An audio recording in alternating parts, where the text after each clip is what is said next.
Ето едно дупенце, което плажува. По този начин, както си се плажува като хората. А пък кака му се намери занимавка. Ходи, носи водичка. То не е, че стига до тук водичка някаква.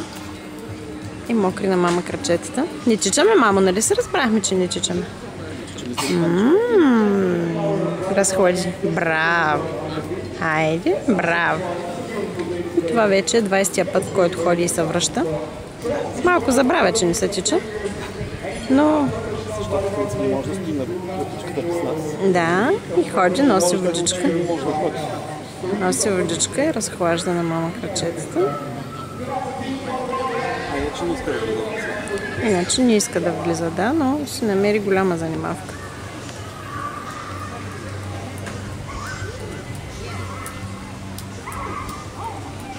Нали не тичаме, принцеска?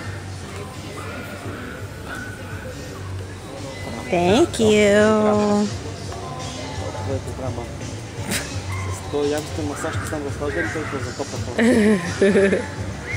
Добре, добре. Поне ръцете и са мокри. Вода до тук не стига. Ама поне ръцете и са мокри. Да, аз за това и казах, че тя в началото само изсипваше капки, при което нищо не падаше. Капки. Затова и казах да ги пипа, защото иначе въобще не стига вода до мен.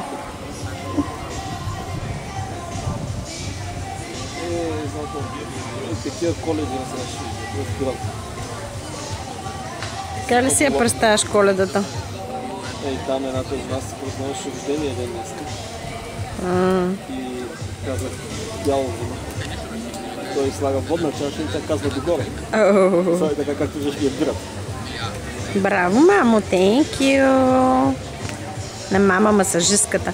Ох, боже, кой масажира на мама крачетата?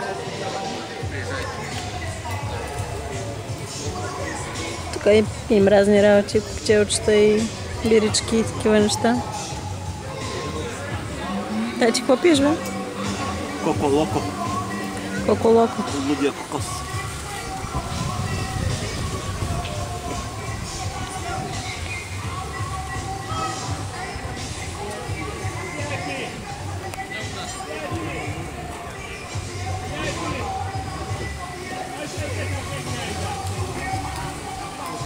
Нали ни чичаме, мамо? Как масажира на мама крачетата? Thank you. И пръст. Благодаря, мамо.